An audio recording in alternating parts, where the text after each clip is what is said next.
Well, hi guys, it's that time. It's our Bible teaching snippet of the day. Well, today I want to hop in and do part 3 of our in-depth study of the parable of the rich man and Lazarus. We find that in Luke chapter 16, verse 19 through 31, okay? Now, the first 2 teachings all I've done is lay a firm foundation to build upon. And the reason for this, okay? I can name you off right now 3 church doctrines that has come from this one parable. The concept of a place called hell, eternal, ongoing, conscious punishment where people are thrown into this lake of fire by God when He rejects them, okay?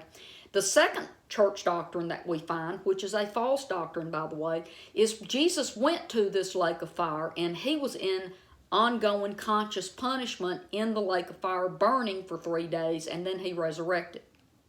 The third one I have not discussed yet, but this one is also from this parable, the place called purgatory. The Catholic Church used to be huge on this. Now, I think they've kind of moved away from that, but they used to, what they would do is when a loved one would die and a family's not sure if they're in heaven or hell, they taught that there's a place called purgatory, and the family could make payments to the church, and the church leaders would pray and atone for the sinner who's in this purgatory to be forgiven.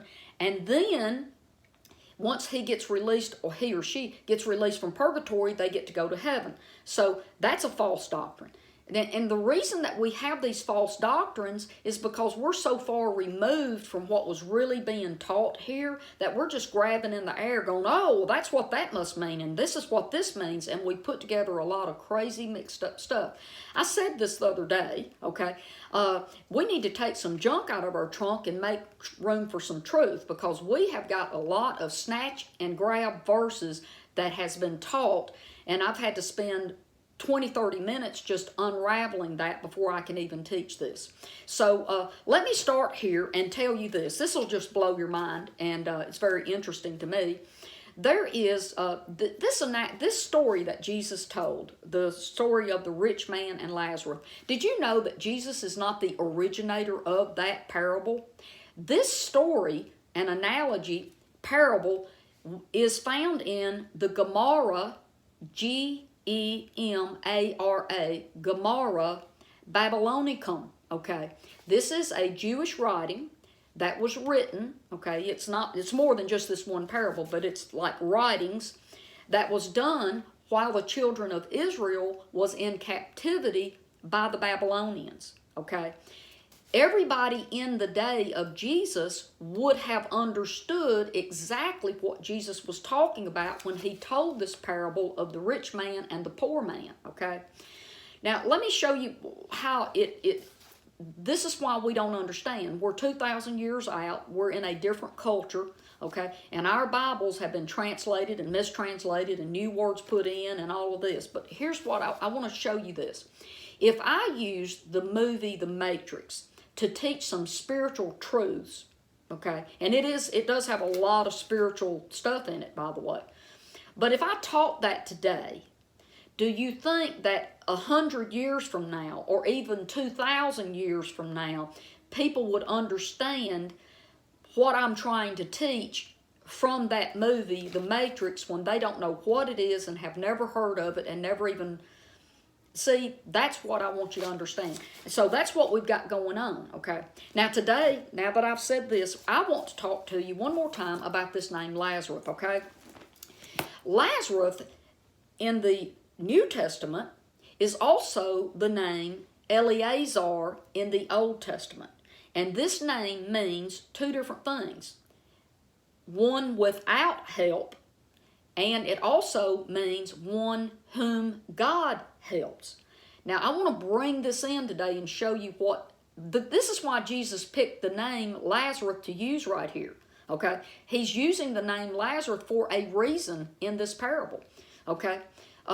He's using it because the man, when he was alive, here and now, in the earth, had no help. No one helped him. He was without help. When he dies, okay, now he's become the one whom God helps. You got it? This whole parable is about a reversal of fortunes, people who are rich, and it's not about the money either, I need to bring that out, but rich people who love their money. They wear nice clothes, they eat the finest food, and watch. The poor man, okay, the poor man, now the King James calls him a beggar, but what that Greek word really is, and it's translated it's used 34 times in the New Testament, and in many translations, it is always, always, always translated as poor, okay? Every time but twice, we find it in the King James, it's poor, okay? King James, it says beggar right here in this story, and in Galatians 4:9, where Paul says the weak and beggarly elements. Many Bibles say the weak and poor elements, okay? So the King James used beggar here, and I think that kind of mixes us up. But because it doesn't help us mine out what's really going on.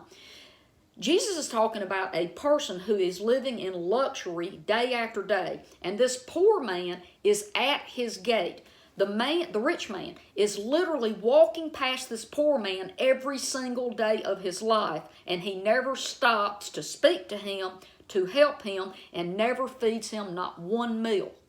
That's what Jesus was teaching in this parable.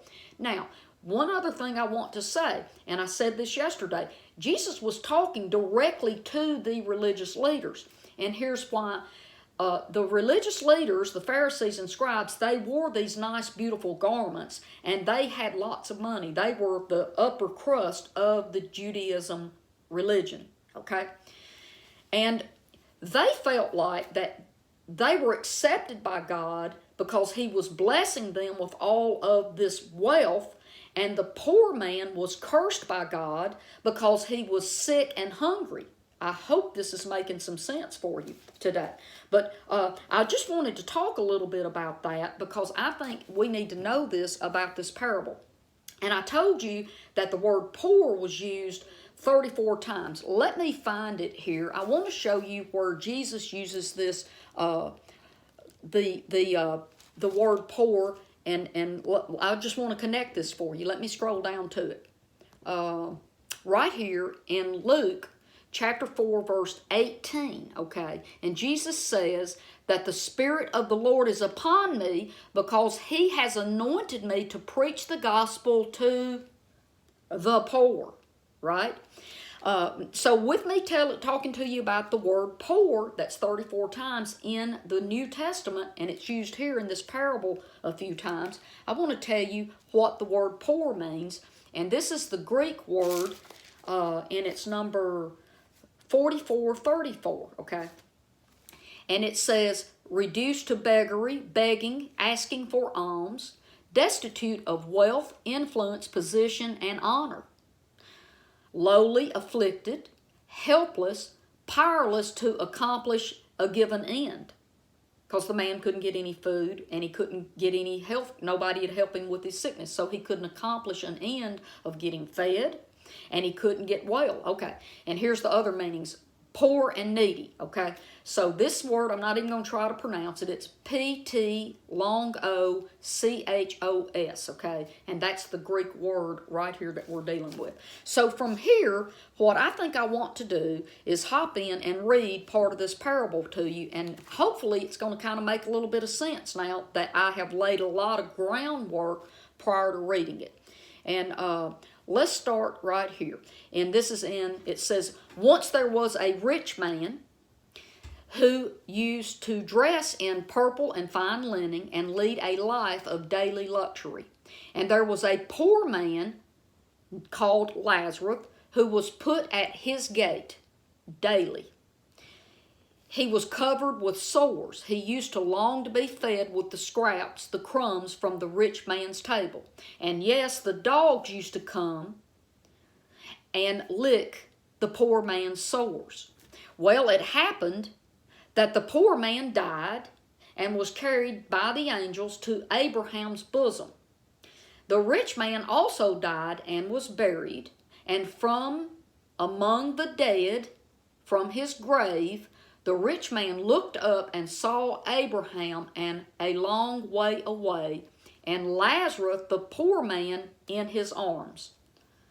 And I'm going to stop here today because I want to talk about this and wrap this up.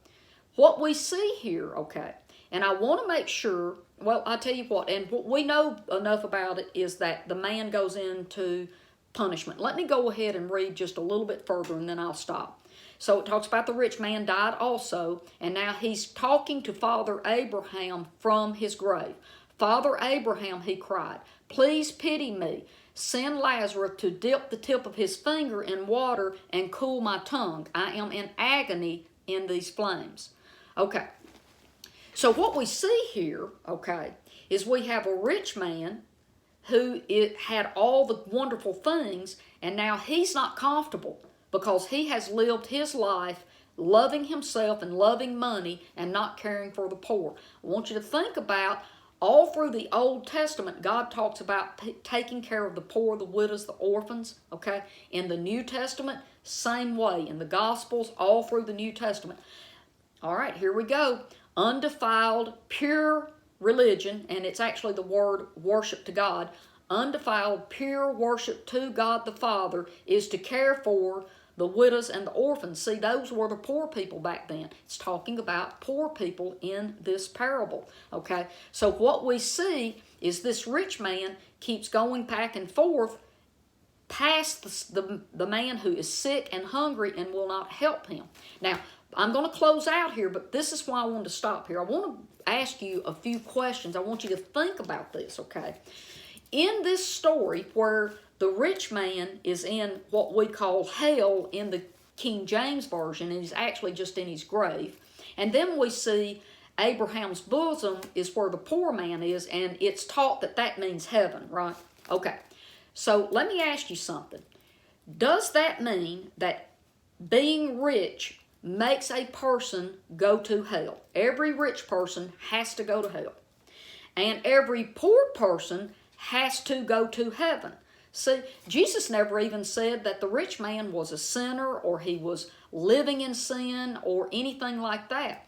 And nor do we see where Jesus actually says that the poor man was a righteous man or saved or what we would call in religion a saint, right? So we don't see Jesus labeling either one of them as sinner or saint or the lost or saved here. No, he's showing us that you've got a rich person who is self-centered, loving their life, not caring for the poor, to the point that the poor man and hungry, sick man is laying in his doorway and the man keeps walking by him every single day.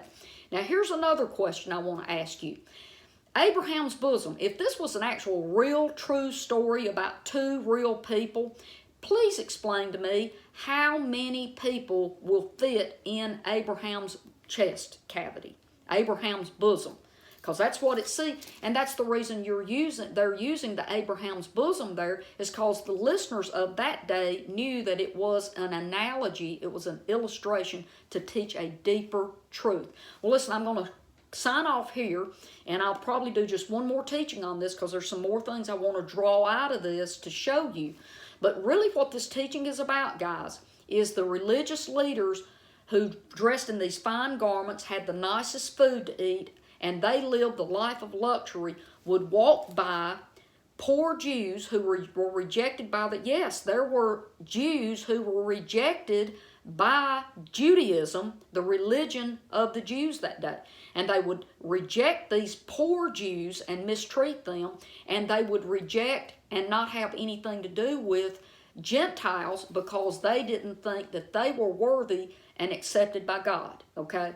So this is what this parable is talking about, is people have these fixed ideas about who God is accepting and who's automatically going to hell, and Jesus is showing that that's not necessarily true. Anyway, I'll see you here tomorrow with a little more on this teaching. I love each and every one of you, and I'll see you then. Bye-bye.